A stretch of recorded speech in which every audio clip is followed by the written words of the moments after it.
July 29th, 1942. The company commander says the Russian troops are completely broken and cannot hold out for much longer. To reach the Volga and take Stalingrad is not so difficult for us. The Führer knows where the Russians' weak point is. Victory is not far away. August 23rd. Splendid news. North of Stalingrad, our troops have reached the Volga and captured part of the city. The Russians have two alternatives, either to flee across the Volga or give themselves up. Our company's interpreter has interrogated a captured Russian officer. He was wounded, but asserted that the Russians would fight for Stalingrad to the last round. In the north, our troops capture a part of Stalingrad and reach the Volga. But in the south, the doomed divisions are resisting bitterly. September 13th. An unlucky number.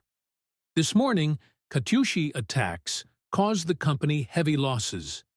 27 dead and 50 wounded. The Russians are fighting desperately like wild beasts. Don't give themselves up, but come up close and then throw grenades. Lieutenant Kraus was killed yesterday, and there is no company commander. October 3rd. After marching through the night, we have established ourselves in a shrub-covered gully. We are apparently going to attack the factories, the chimneys of which we can see clearly. Behind Kem is the Volga. We have entered a new area. It was night, but we saw many crosses with our helmets on top. Have we really lost so many men? Damn this Stalingrad. October 22nd. Our regiment has failed to break into the factory. We have lost many men. Every time you move, you have to jump over bodies. You can scarcely breathe in the daytime. There is nowhere and no one to remove the bodies. So they are left there to rot.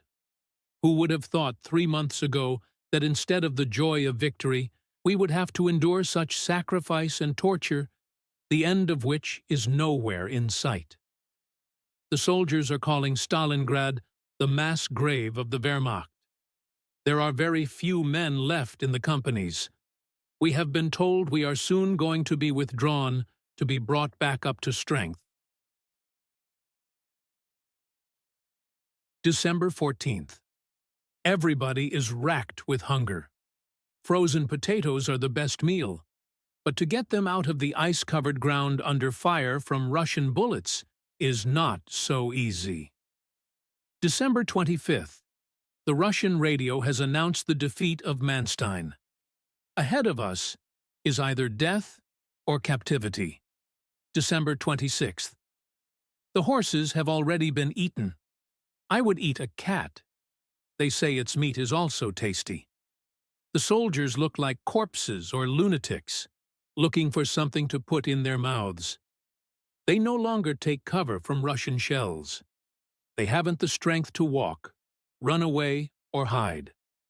A curse on this war.